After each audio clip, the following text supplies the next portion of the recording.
غیرت کے نام کے اوپر قتل کرنا. پہلے سوشل میڈیا سے کمائی یہ کھاتے رہتے ہیں گھر والے, اور پھر گھر والوں میں سے ہی کوئی اٹھ کر کسی بچی کو غیرت کے نام کے اوپر قتل کر دیتا ہے. اسی طریقے سے سوشل میڈیا کی ایکٹیویٹیز کے اوپر نظر نہیں ہوتی, اور کوئی لڑکا کسی لڑکی کو بھگا کر لے جاتا ہے, کورٹ میرج کر لیتا ہے, تو وہ دونوں کو قتل کر دیتے ہیں. ہمارے جیلم شہر میں پچھلے دنوں یہ واقعہ ہوا.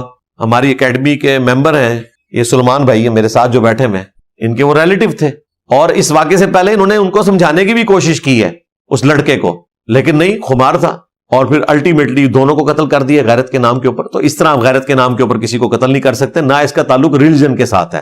ہمارے کے پی کے کلچر میں جو کچھ ہوتا ہے, افغانستان میں جو کچھ ہوتا ہے, اس کا تعلق اسلام کے ساتھ نہیں ہے.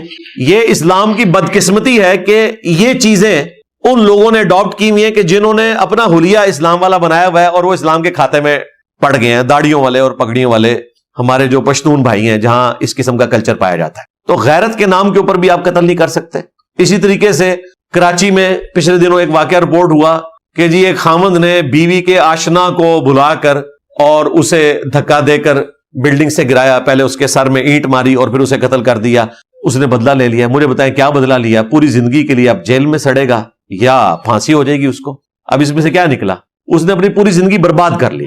اینڈ اس کا یہ ہوتا ہے. تو اس طریقے سے کسی نے غیرت دکھانی ہے تو وہ اپنے اوپر غیرت دکھائے اس حوالے سے کہ وہ آخرت اورینٹڈ ہو. رہا ان جرائم کی سزا تو وہ قانوناً آپ نے لے کر چلنا ہے. کورٹ میرج کی سزا یہ نہیں ہے کہ لڑکی اور لڑکے کو قتل کر دیا جائے. اس کی سزا یہ ہے کہ ان کی علیحدگی کروا دی جائے اگر ماں باپ ایگری نہیں کرتے.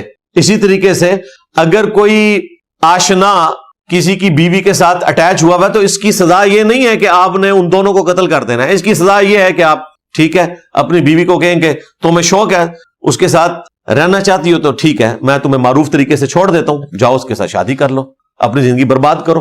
ایسی عورت کو آپ نے رکھ کر بھی کیا کرنا ہے؟ اب اس کو قتل کریں گے, اپنی زندگی بھی برباد کریں گے, اپنے بچوں کی بھی زندگی برباد کریں گے, اپنے ماں باپ کی زندگی بھی برباد کریں گے. تو یہ کوئی اسلامک سزائیں نہیں ہیں جو لوگوں نے خود سے قانون کو ہاتھ میں لیا ہوا ہے, اور قانون کو بھی ہاتھ میں کیا لیا ہوا ہے؟ کسی اور چیز کو ہی ہاتھ میں لیا ہوا ہے. قانون تو یہ نہیں کہتا کہ آپ نے ان کو یہ والی سزا دینی ہے.